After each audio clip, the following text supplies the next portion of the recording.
हमें खेद है कि उसका जन्म दिवस हमारा तो पता है, लेकिन आज तक हमारा पता नहीं चला कि कैसे उसका आदौ उसको कैसे डेथ हुआ था, अगर डेथ हुआ था तो कब हुआ था। ओनार जन्मदिन আমরা জানি, কিন্তু আমরা মৃত্যুদিন জানি না। উনি চক্রান্তের বড় শিকার। দুঃখ হয়, কত লড়াই করেছেন দেশের জন্য, অথচ সেই মানুষটার কোথায় হারিয়ে গেল আর খুঁজে পেলাম না আমরা। এই দুঃখ আমাদের রয়ে যাবে।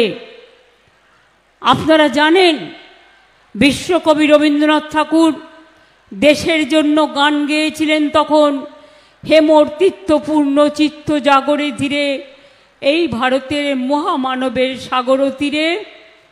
স্বামী বিবেকানন্দ বললেন, এগিয়ে যাও, নতুন করে স্বপ্ন দেখো। দেশকে ভালো না বাসলে নিজেকে ভালোবাসা যায় না। দেশের জন্য নিজেকে সমর্পণ করো। রামকৃষ্ণ পরমহংসদেব বললেন, সর্বধর্ম সমন্বয়। বিদ্রোহী কবি নজরুল বললেন, ফাঁসির মঞ্চে গেয়ে গেল যারা জীবনেরও জয়গান, ৮০ অলক্ষে দাঁড়ায়ছে তারা, দিবে কোন বলিদান।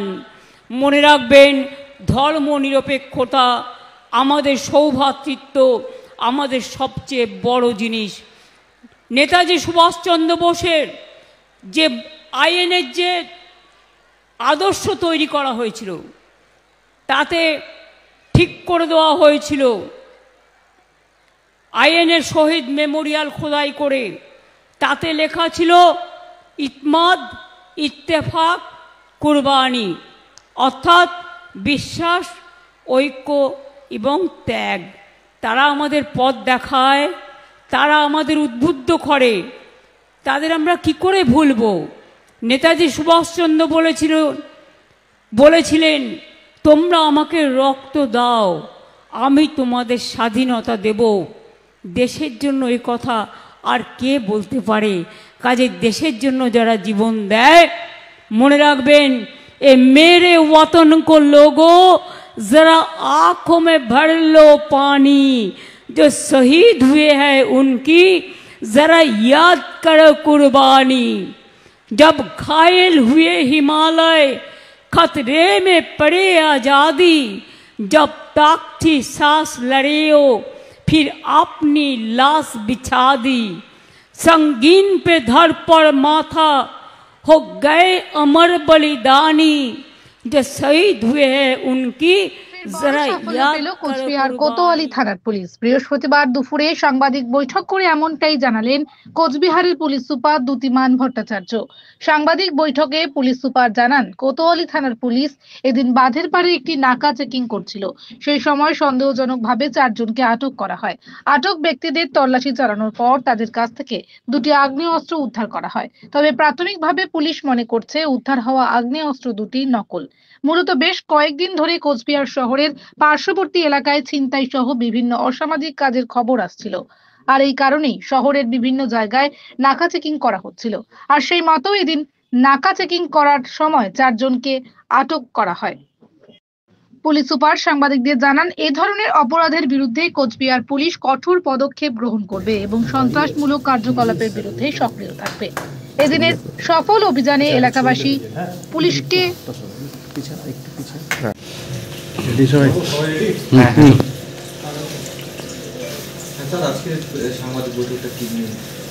বেশ কিছুদিন ধরেই আমরা কোতোয়ালি শহরের যে পার্শ্ববর্তী অঞ্চলগুলো রয়েছে, মানে শহরের লাগোয়া যে অঞ্চলগুলো, সেসব জায়গা থেকে বেশ চুরি ছিনতাইয়ের খবর পাচ্ছিলাম।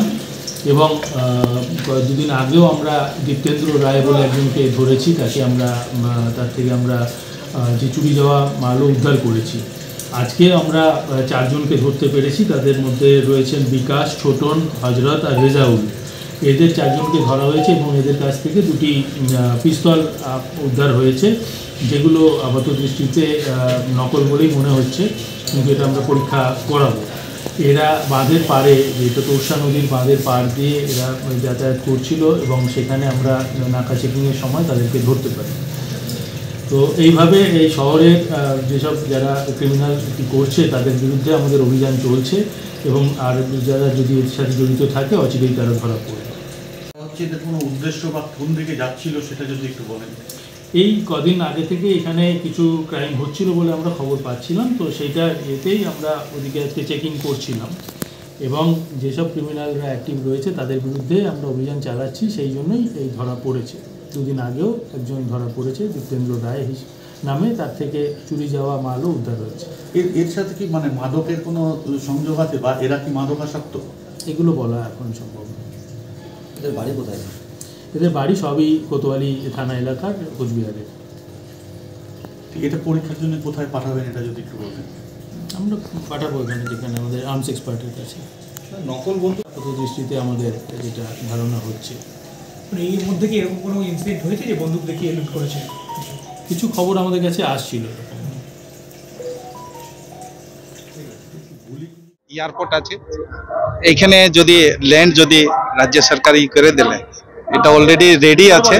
আমি ওইটাও কথা আমাদের মাননীয় মুখ্যমন্ত্রীর কাছে রাখবো। তারপরে হসপিটাল তো আছেই, হসপিটাল ইস্যু আছে, চা বাগান বন্ধ বাগানে নিয়ে কথা বলবো। এই ওয়েজ হয় নাই, মিনিমাম ওয়েজের জন্য কথা বলবো। তারপরে পিএফ গ্র্যাজুইটি যেইভাবে হচ্ছে, বাগানের অবস্থা খুবই খারাপ, ওই সমস্যাগুলো আমি রাখবো। ট্রাইবাল ইস্যু আছে, এখানে অনেক ট্রাইবালরা আছে, ওনাদের অনেক কিছু আছে, এটা নিয়ে আমি আলোচনা করব নিশ্চয়। না, আশাবাদী। এখন উনি আমাদের মুখ্যমন্ত্রী, উনি আমাদের গার্জেন এই রাজ্যের, তো আমার সমস্যাগুলো কোথায় রাখবো? ওনার কাছেই তো রাখতে হবে, উনি তো সলভ করবেন। আরো তো কেউ নাই এখানে রাজ্যে। আমাদেরকে একটা টেবলে যদি না বসি, তাহলে তো এই সমস্যাগুলো সমাধান করতে পারবো না। না, সমস্যা যদি আছে তাহলে তো ওনার সাথেই বসতে হবে, আর কেউ তো নাই এখানে। কেন্দ্র তো একটা প্যাকেজও দিল না চা বাগানকে, তাহলে আমরা কিভাবে? অনেক বাগানগুলা এই প্যাকেজগুলা কিছু পাচ্ছে না, অনেক বাগানগুলা বন্ধ হয়ে যাচ্ছে, শ্রমিকরা প্লায়ন হয়ে যাচ্ছে, এর রোজগার নাই।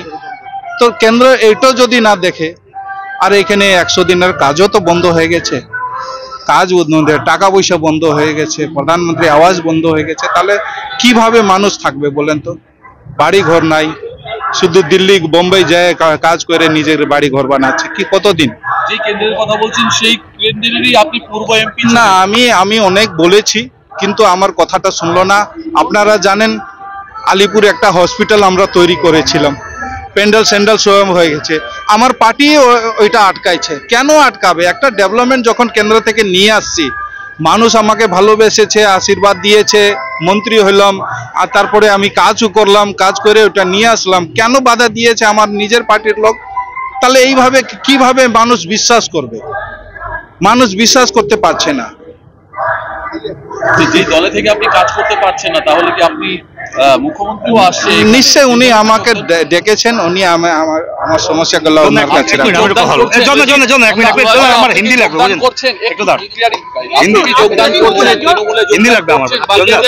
দেখেন। আজকে আসছি, উনি আমাকে ডেকেছেন, অনেক কথা আছে, আমরা কথা আদান প্রদান হবে। তো তারপরে আপনারা তো আছেন এখানে, নিশ্চয়ই।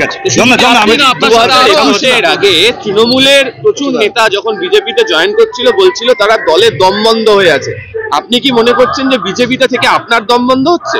এখন কথা আমাদেরকে তুলতে না দেয়, কাজ যখন আমরা করি, ওই কাজটা নিজে পার্টির মধ্যে বাধা দেয়, তাহলে ওইভাবে কিভাবে আমরা কাজ করব? হাতটা যদি বাইন্ধে দেয়, তাহলে কাজ কিভাবে করব? আমরা চাচ্ছি ফ্রিলি কাজ করতে। এখন দেখেন, অত দূর থেকে আমরা মুখ্যমন্ত্রী আসছেন, উনি তো নিশ্চয়ই এখানে ডেভেলপমেন্টের জন্য আসছে। 3 দিন থেকে এখানে আসছেন, নিশ্চয়ই ডুয়ার্সের জন্য, ডেভেলপমেন্টের জন্য উনি করে যাচ্ছেন, অনেক কিছু করেছেন। মর্যাদায় কোচবিহার পৌরসভায় পালিত হলো নেতাজি সুভাষচন্দ্র বসুর 128তম জন্মদিবস। এদিন উপস্থিত ছিলেন কোচবিহার পৌরসভা চেয়ারম্যান রবীন্দ্রনাথ ঘোষ, এনবিএসটিসির চেয়ারম্যান পার্থপ্রতিম রায়, আইএনটিটিইউসির জেলা সভাপতি পরিমল বর্মন, কিষাণ ক্ষেত মজদুর জেলা সভাপতি খোকন মিয়া ও পৌরসভার কাউন্সিলর সহ বিশিষ্ট অতিথিরা। ঠিক 12:15 নাগাদ জাতীয় পতাকা উত্তোলন করেন পৌরসভা চেয়ারম্যান। এরপর নেতাজির প্রতিকৃতিতে মাল্যদান করে শ্রদ্ধা জ্ঞাপন করেন রবীন্দ্রনাথ ঘোষ ও পার্থপ্রতিম রায়। এরপর একে একে নেতাজির প্রতিকৃতিতে পুষ্পার্ঘ্য নিবেদন করে শ্রদ্ধা জ্ঞাপন করেন। একই সাথে উপস্থিত মহিলারা শঙ্খধ্বনি ও উলু দেন। একই সাথে কোচবিহার জেলা তথ্য ও সংস্কৃতি দপ্তরের উদ্যোগেও এই দিনটি যথাযথ মর্যাদায় পালিত হলো। মানুষের জন্য সুখবর। মুখ্যমন্ত্রীর কড়া নির্দেশের পরেই খুলে গেল রাজা ভাতখোয়া বক্সা প্রকল্পের গেট। এখন থেকে পর্যটকদের সেই গেট দিয়ে ঢোকার জন্য লাগবে না কোনো প্রবেশ মূল্য। 24 ঘন্টা যেতে না যেতেই কার্যত নোটিফিকেশন দিয়ে সেটি জানিয়ে দিল বন দপ্তর। প্রসঙ্গত গতকাল আলিপুরদুয়ার প্রশাসনিক বৈঠক থেকে মুখ্যমন্ত্রী স্পষ্ট জানিয়ে দেন পর্যটকদের কাছ থেকে কোনো টাকা নেওয়া যাবে না। আর মুখ্যমন্ত্রীর ধমকেই যেন ঘুম ভাঙল বন দপ্তরের কর্মকর্তাদের। ঠিক কি বলেছেন মুখ্যমন্ত্রী গতকাল, শুনুন। সুমন, তোমার কিছু বলার আছে? খুব অল্পে দিদি, ফরেস্টটা নিয়ে এটা আপনি যেভাবে হোমস্টেকে গুরুত্ব দিয়েছেন, এটা সত্যি যে আমাদের ওই বাঘের নিয়মের জন্য খুব আটকে যাচ্ছি। এই রাজা ভাত খাওয়াতে পর্যটকদের ঢুকতে গাড়ি নিয়ে প্রচুর টাকা দিতে হয়। আর কেন কেন পর্যটকদের ঢুকতে টাকা দিতে হয় কেন? তাদের মাথা প্রতি এবং গাড়ি প্রতি যে টাকা পড়ে প্রায় 2500 টাকার মতন। কেন পড়ে? কেন টুরিস্টদের ঢুকতে টাকা লাগবে পর্যটকদের? ওয়াই? কার পারমিশনে এগুলো করা হচ্ছে? ম্যাডাম, এই যে এন্ট্রি ফি যেটা নেওয়া হয় আর যে ভেহিকল যেটা ঢোকে তার যে এন্ট্রি ফি নেওয়া হয়, এটা ম্যাডাম আমাদের চিফ ওয়াইল্ড লাইফ ওয়ার্ডেনের পারমিশনে যে ফিক্স করা আছে রেট, ওটাই আমরা। কে ফিক্স করেছে? Chief wild life warden, CWLW, chief wild life warden, PCCF wild life. তো তারা গভর্নমেন্টকে জানাবেন? এতে কি জমিদারি নাকি, গায়ের জোর? ফরেস্ট কি মানে গভর্নমেন্টের বাইরে, সরকারের বাইরে? গভর্নমেন্টের কাছে পাঠাবে যদি কোনো ফিস বাড়ায়, ইমিডিয়েট ওটাকে চেঞ্জ করে দাও। পর্যটকদের জন্য কোনো ফিস হবে না, ক্যাবিনেট মিটিং করে ডিসাইড করো। আর দিদি, কেন পর্যটক আসবে আপনার ওখানে? আপনি যদি 2500 টাকা তার কাছে ফিস নিয়ে নেন। আমরা নিই না এখনো জলের ওপর ট্যাক্স, সব রাজ্য নেয়, কেন নেবেন?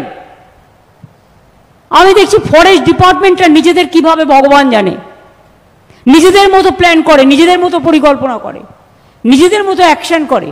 এতে প্রবলেম হচ্ছে। সাধারণ মানুষ তো এটা বুঝবে না। সাধারণ মানুষ তো আমাদের উপর দোষ দিচ্ছে। বিমলাও, তুমি এতদিন আমাদের এটা জানাওনি।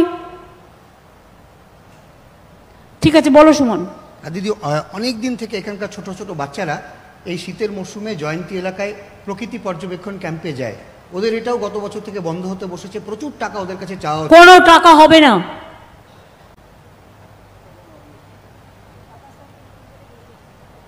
আমরা 5-6 দিনের মধ্যে দেখে নেব। এটাই এদিকটা করলে তাহলে আমাদের হোম ট্যুরিজম, আমি দেখে নিচ্ছি, হোম ট্যুরিজম বাড়াতে হবে। আমি দেখে নিচ্ছি, ওখানকার মানুষদের কাজ নেই, কাজ দিতে হবে। আমরা দেশে হোম ট্যুরিজমে প্রথম হয়েছি, আমাদের এই রাজ্য। খুব ভালো। আজ 23শে জানুয়ারি নেতাজি সুভাষচন্দ্র বসুর জন্মজয়ন্তী। বিভিন্ন জায়গায় যথাযথ মর্যাদার সাথেই পালন করা হয়ে থাকে নেতাজি সুভাষচন্দ্র বসুর জন্মদিবস। ঠিক সেই রকমই কোচবিহার জেলা তৃণমূল কংগ্রেস কার্যালয়ে জেলা কার্যালয়ে পালিত হল নেতাজি সুভাষচন্দ্র বসুর জন্মদিবস যথাযথ মর্যাদার সাথে। আজকের এই দিনে উপস্থিত ছিলেন কোচবিহার জেলা তৃণমূল কংগ্রেস সভাপতি অভিজিৎ দে ভৌমিক, উত্তরবঙ্গ উন্নয়ন মন্ত্রী উদয়ন গুহ, কোচবিহার জেলা পরিষদের সহসভাধিপতি আব্দুল জলিল আহমেদ, কোচবিহারের বিভিন্ন ওয়ার্ডের কাউন্সিলর সহ আরও অন্যান্য তৃণমূল কংগ্রেসের বিশিষ্ট ব্যক্তিত্ববর্গরা চন্দ্র বসুর প্রতিকৃতিতে মাল্যদান, পুষ্পার্ঘ্য নিবেদন এবং সেই সাথে ভারতের জাতীয় পতাকা উত্তোলন এবং তৃণমূল কংগ্রেসের জাতীয় পতাকা উত্তোলনের মধ্য দিয়ে জাতীয় সঙ্গীত পরিবেশনের মধ্য দিয়ে যথাযথ মর্যাদার সাথে পালন করা হয় এই দিনটি। আজকের এই দিনে কি জানাচ্ছেন বক্তব্যের মধ্য দিয়ে উত্তরবঙ্গ উন্নয়ন মন্ত্রী উদয়ন গুহ, শুনে নেওয়া যাক।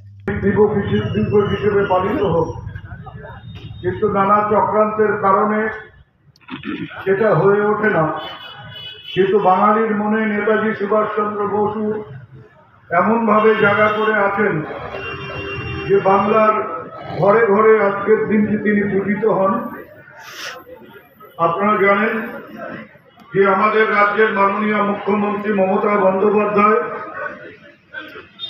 বিশেষ আড়ম্বরের সাথে প্রতি বছর এই 23শে জানুয়ারি নেতাজি সুভাষচন্দ্র বসুর জন্মদিনটি পালন করেন।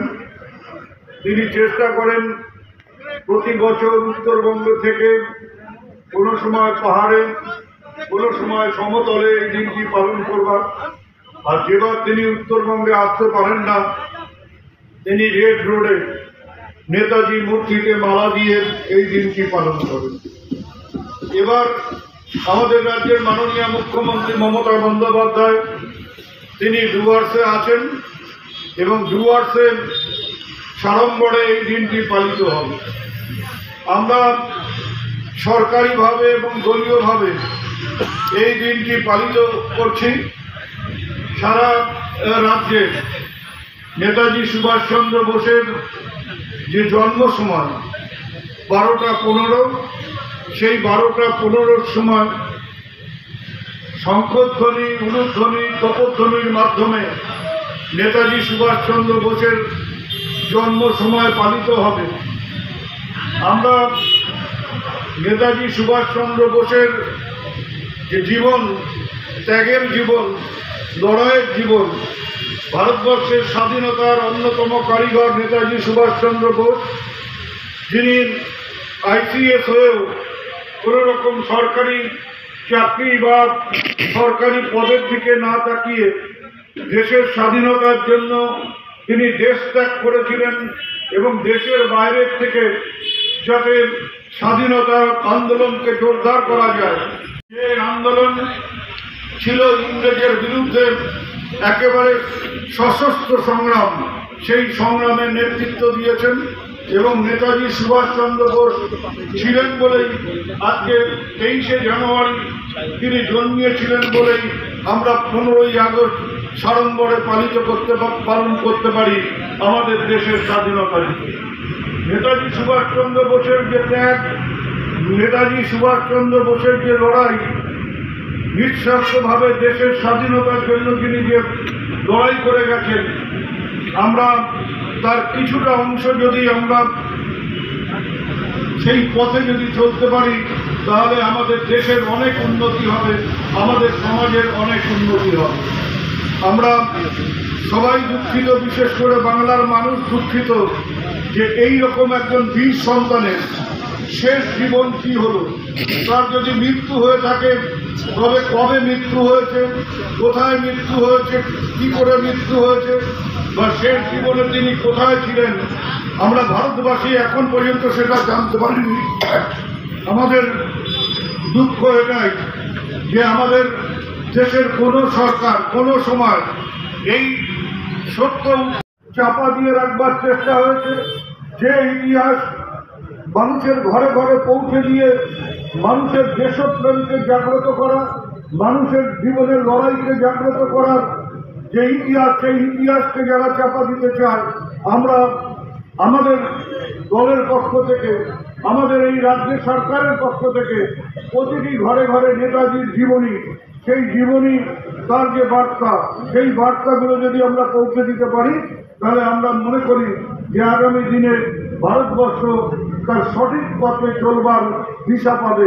আমাদের এই বাংলা আগামী দিনে ভারতবর্ষকে পথ দেখাতে পারবে। আজকের এই নেতাজি সুভাষচন্দ্র বোসের জন্ম দিবসে তার প্রতি শ্রদ্ধা জানিয়ে তার চলার পথে জয়ন্তী উদযাপন 128তম জন্মবার্ষিকীতে তাকে স্মরণ করে আমরা আজকে দলীয় কার্যালয়ে জাতীয় পতাকা এবং দলের পতাকা উত্তোলন করে দিনটি উদযাপন শুরু করলাম। 1897 সালে আজকের দিনে ঠিক বেলা 12টা 15 মিনিটে নেতাজি সুভাষচন্দ্র বোস এই পৃথিবীর আলো দেখেছেন। বীর নেতার ত্যাগ, তার সংগ্রাম, ব্রিটিশের বিরুদ্ধে তার সশস্ত্র বিপ্লবের ইতিহাস, যা যুগ যুগ ধরে যুব সমাজকে তার হৃদয়কে আন্দোলিত করে। নেতাজি সুভাষচন্দ্র বোসের আত্মত্যাগের ইতিহাস, যিনি তৎকালীন ব্রিটিশ এম্পায়ারের সমস্ত সুখ স্বাচ্ছন্দ্য বিলাসিতা সবকে ত্যাগ করে আজকের আইএস তৎকালীন আইসিএস অফিসারের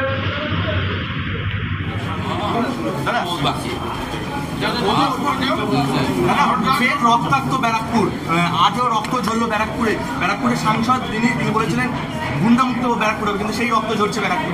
কি বলবেন? উনি কি বলবেন? ওনার যিনি মালিক মমতা ব্যানার্জি পুলিশ মন্ত্রী,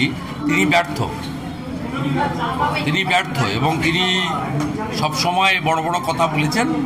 এখানকার সিপি অপদার্থ, সিপির একটাই গুণ, তিনি লোকসভাতেও লুট করে জিতিয়েছে ওদেরকে, নৈহাটিতে উপনির্বাচনেও জিতিয়েছে, স্বাভাবিকভাবে গুডবুকে আছে।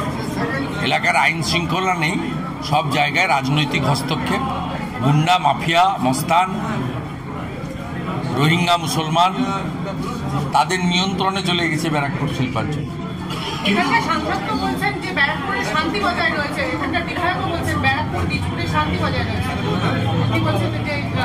চোখে কিছু রোগ হয়েছে, দেখতে পাচ্ছেন না। এই সঙ্গে একটা জিনিস রাখবো যে আরজি করের মূল যে আন্দোলনকারী ছিল আসিফুল্লাহ, তাকে আজকে হাইকোর্ট থেকে স্বস্তি দিয়েছে যে তদন্ত, সেই তদন্ত প্রথম দিন থেকেই বলেছি। আমি নিজেও ওনার সঙ্গে ফোনেও কথা বলেছি। ওনার বাড়িতে যেভাবে পুলিশ গিয়ে অত্যাচার করেছে, হাইকোর্টের জাজমেন্টকে আমি ওয়েলকাম করছি এবং অ্যাপ্রোপ্রিয়েট জাজমেন্ট হয়েছে এবং এর ফলে পশ্চিমবাংলায় পুলিশের তো লাজ লজ্জা নেই, দোকান কাটা এরকম প্রতি সপ্তাহে হাইকোর্ট থেকে থাপ্পড় খায়। হাইকোর্ট শুধু নয়, অনেক সময় উচ্চতর আদালত থেকেও থাপ্পড় খায়। তারপরেও তো লাজ লজ্জা নেই। পুলিশের একটাই কাজ, টাকা তোলো আর তৃণমূলকে স্যাটিসফাইড করো। আর মমতা ব্যানার্জি যা বলছে সেটা আগে সিআরপিসি আইপিসি ছিল, এখন বিএনএস। আইনে থাকুক আর নাই থাকুক তাই করো। কিন্তু মমতা বন্দ্যোপাধ্যায় তো আবার আজকে বলছেন পুলিশ আধিকারিক ভিডিওদের গ্রামে গ্রামে ঘুরতে, সব জায়গায় ঘুরে ঘুরে দেখতে যে তার কাজটা ঠিক হচ্ছে কিনা। টাকা কোথায়? কি কাজ করবে? টাকা কোথায়? টাকা তো নেই। পশ্চিমবঙ্গ সরকার এবছরই 91,000 কোটি টাকা ঋণ নিয়েছে। এখনো 3 মাস 2.5 মাস বাকি বছর, আর্থিক বছর শেষ হতে। 79,000 কোটি টাকা বাজার থেকে ঋণ, 9,000 কোটি টাকা রিজার্ভ ব্যাংক থেকে কেন্দ্রীয় সরকারের গ্যারেন্টারের মাধ্যমে ঋণ, আরও 2200 কোটি টাকা আদার সোর্স থেকে ঋণ। 91,000 কোটি টাকা প্রায় ঋণ নিয়েছে। রাজ্যের 2011 সালে বামফ্রন্টের সময় ঋণ ছিল 1,98,000 কোটি টাকা, মাথা পিছু 20,000 টাকা। মমতা ব্যানার্জি 6 লক্ষ কোটি টাকা ঋণ করে দিয়েছেন। মাথা পিছু ঋণের পরিমাণ পশ্চিমবঙ্গের সব অধিবাসীদের 59,000 টাকা। 20,000 টাকা তিনি 3 গুণ বাড়িয়ে 59,000 টাকা করে দিয়েছেন মাথা পিছু ঋণ। তাই বিডিও ঘুরুন আর ডিএম ঘুরুন, তারা কিছু করতে পারবেন না। ভাতা দেওয়া ছাড়া, কিছু লোককে ভোট নেওয়া ছাড়া আর তোষণ। তিনি কোন সাহসে বলেন যে মালদা মুর্শিদাবাদে সংখ্যাগরিষ্ঠ মানে মুসলিমরা সংখ্যাগরিষ্ঠ, সেখানে সংখ্যালঘু মানে হিন্দুদের দেখভাল করার দায়িত্ব মুসলমানদের হাতে দিয়ে এসছেন তিনি? কোন মুখ্যমন্ত্রী? মুসলমানদের হাতে হিন্দুদের দেখভালের দায়িত্ব নিতে হবে কেন? কি করে বলেন যে এখানে মেজরিটি যারা আছেন তারা মাইনরিটিদেরকে দেখে নেবেন, রক্ষা করবেন? এটা কি ভাষাটা? কি রক্ষা করা মানে কি? বাংলাদেশে কি হয়েছে? রতন মজুমদারের সঙ্গে কি বলেছে? রতন মজুমদারকে বলা হয়েছে তুমি ধর্ম ছাড়ো নয় কর্ম ছাড়ো। তিনি অভাবী সংসার, তার স্বামী স্ত্রী পুত্র পরিবার আছে, তিনি কর্ম রেখে দিয়েছেন, ধর্ম বদল করেছেন। তার নাম হয়েছে শেখ শফিউল্লাহ। মালদা মুর্শিদাবাদের লোককে কি তিনি ধর্ম পরিবর্তন করার জন্য বলছেন নাকি? আপনি আর্থিক সংকটের কথা বলছেন, কিন্তু ফেব্রুয়ারির মধ্যে শিলান্যাস হবে এবং 28-এর মধ্যে হচ্ছে মাস্টার প্ল্যান হবে, ঘাটার মাস্টার প্ল্যান কবে হবে? 2028-এর মধ্যে কমপ্লিট হবে। তার আগে কি কি ভোট? তার আগে কি কি ভোট আছে? 26-এর বিধানসভার ভোট আছে না? কিন্তু আপনি ব্যারাকপুরে রয়েছেন, ব্যারাকপুরের একাধিক বিজেপি নেতা আস্তে আস্তে তো তৃণমূলে যোগ করছে, এইটাকে কিভাবে দেখছেন? কেউ যায়নি, যারা রয়েছে বিট্টু, উনি কোনো পদে ছিলেন না আমাদের। কিন্তু তিনি তো বিজেপির কনভেনার ছিলেন বীজপুর বিধানসভায়। আগে ছিলেন, এখন ছিল। উনি তো আমাদের মেম্বারশিপই করেন। প্রাক্তন সাংসদ জন বার্লা বলছেন ওনাকে ছুরি মারা হয়েছে পিছন থেকে, তাই উনি টিএমসি যোগ করবেন। তো উনি কোন দলে আছেন? বিজেপিতে ছিলেন। বিজেপির যে মেম্বারশিপ চলছে পশ্চিমবঙ্গে 27 অক্টোবর থেকে 25 তারিখ ক্লোজ হয়ে যাবে। Primary membership, active membership. উনি পার্টির মেম্বারশিপ নিয়েছেন। আপনাদের মিডিয়ার প্লান্টেড। উনি কি করবেন ওনার বক্তব্য। কিছু লোক আছে যারা মন্ত্রী হওয়ার যোগ্যতা ছিল না, মন্ত্রী হয়েছে, তারা মন্ত্রী পদে ক্ষমতায় থাকতে চায়। বাবুল সুপ্রিয় অনেক বড় বড় কথা গান বেঁধেছিলেন, কালীঘাটের চালা সব চোরেদের পাঠশালা। সে বাবুল সুপ্রিয় 2টো টার্ম মন্ত্রী হওয়ার পরে যখন ড্রপ হয়েছেন, তিনিও দল পরিবর্তন করেছেন। তাকে মন্ত্রী থাকতেই হবে। আর উনিও মন্ত্রী ছিলেন, টিকিট পাননি, হারানোর চেষ্টা করেছেন মনোজ টিগ্গাকে, হারাতে পারেননি। তিনি এখন ক্ষমতায় থাকতে চান। ক্ষমতায় থাকতে গেলে যাদের সঙ্গে গেলে নীতি নৈতিকতা বিসর্জন দিয়ে ক্ষমতা পাওয়া যায়, ওখানে গেছেন। উনি তো বিজেপির কেউ নয়, একজন সাধারণ মানুষ, প্রাক্তন মন্ত্রী।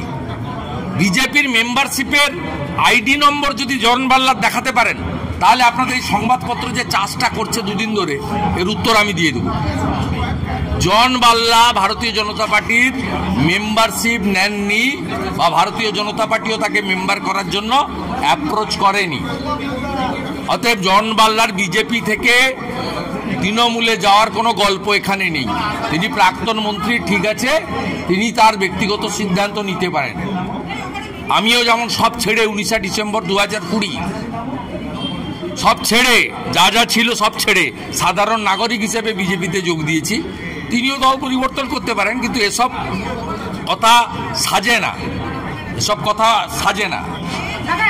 উনি টিকিট পাননি কেন উনি ভালো করে জানেন। আমি এসব কথা বলতে চাই না, আমি ওখানে গিয়ে বলবো। আমি টি গার্ডেনে ফেব্রুয়ারি মাসে যাব, আমি বাগানে গিয়ে বলে দিয়ে আসবো। আর ওনার সঙ্গে ডেরেক ওব্রায়েনের মাধ্যমে কি রফা হয়েছে, আর কেউ তারিখ ক্লোজ হয়ে যাবে। Primary membership, active membership. উনি পার্টির মেম্বারশিপ নিয়েছেন। আপনাদের মিডিয়ার প্লান্টেড। উনি কি করবেন ওনার বক্তব্য। কিছু লোক আছে যারা মন্ত্রী হওয়ার যোগ্যতা ছিল না, মন্ত্রী হয়েছে, তারা মন্ত্রী পদে ক্ষমতায় থাকতে চায়। বাবুল সুপ্রিয় অনেক বড় বড় কথা গান বেঁধেছিলেন, কালীঘাটের চালা সব চোরেদের পাঠশালা। সে বাবুল সুপ্রিয় 2টো টার্ম মন্ত্রী হওয়ার পরে যখন ড্রপ হয়েছেন, তিনিও দল পরিবর্তন করেছেন। তাকে মন্ত্রী থাকতেই হবে। আর উনিও মন্ত্রী ছিলেন, টিকিট পাননি, হারানোর চেষ্টা করেছেন মনোজ টিগ্গাকে, হারাতে পারেননি। তিনি এখন ক্ষমতায় থাকতে চান। ক্ষমতায় থাকতে গেলে যাদের সঙ্গে গেলে নীতি নৈতিকতা বিসর্জন দিয়ে ক্ষমতা পাওয়া যায়, ওখানে গেছেন। উনি তো বিজেপির কেউ নয়, একজন সাধারণ মানুষ, প্রাক্তন মন্ত্রী। বিজেপির মেম্বারশিপের আইডি নম্বর যদি জন বাল্লার দেখাতে পারেন, তাহলে আপনাদের এই সংবাদপত্র যে চাষটা করছে দুদিন ধরে, এর উত্তর আমি দিয়ে দেব। জন বাল্লা ভারতীয় জনতা পার্টির মেম্বারশিপ নেননি, বা ভারতীয় জনতা পার্টিও তাকে মেম্বার করার জন্য অ্যাপ্রোচ করেনি। অতএব জন বাল্লার বিজেপি থেকে তৃণমূলে যাওয়ার কোনো গল্প এখানে নেই। তিনি প্রাক্তন মন্ত্রী, ঠিক আছে, তিনি তার ব্যক্তিগত সিদ্ধান্ত নিতে পারেন। আমিও যেমন সব ছেড়ে 19 ডিসেম্বর 2020 সব ছেড়ে, যা যা ছিল সব ছেড়ে সাধারণ নাগরিক হিসেবে বিজেপিতে যোগ দিয়েছি। তিনিও দল পরিবর্তন করতে পারেন, কিন্তু এসব কথা সাজে না, এসব কথা সাজে না। উনি টিকিট পাননি কেন উনি ভালো করে জানেন। আমি এসব কথা বলতে চাই না, আমি ওখানে গিয়ে বলবো। আমি টি গার্ডেনে ফেব্রুয়ারি মাসে যাব, আমি বাগানে গিয়ে বলে দিয়ে আসবো। আর ওনার সঙ্গে ডেরেক ওব্রায়েনের মাধ্যমে কি রফা হয়েছে, আর কেউ না জানুক, আমি জানি। আমি জানি কি রফা হয়েছে। অতএব এগুলো বলে বেশি কিছু হবে না। খেতে দিচ্ছে না বলে ভিন রাজ্য থেকে বাগড়া নাকি এই রাজ্যে ঢুকছে, মুখ্যমন্ত্রী আলিপুরদুয়ার থেকে বলছে। মুখ্যমন্ত্রী সব কথা কেউ ধরে না, কাউন্টও করে না, হাসাহাসি হয়। ওগো চ্যানেল দেখলে যেমন হাসাহাসি হয়, মুখ্যমন্ত্রীর কথা শুনলেও হাসাহাসি হয়। মুখ্যমন্ত্রী এর আগে ডেঙ্গুর সময় এই গাইঘাটাতে এসে একটা সভাতে বলেছিলেন, বাংলাদেশ থেকে সব ডেঙ্গুর মশা ঢুকছে বলেছিলেন। জল যখনই বন্যা হয় বলে ঝাড়খণ্ডের জল, আমার জল নয়।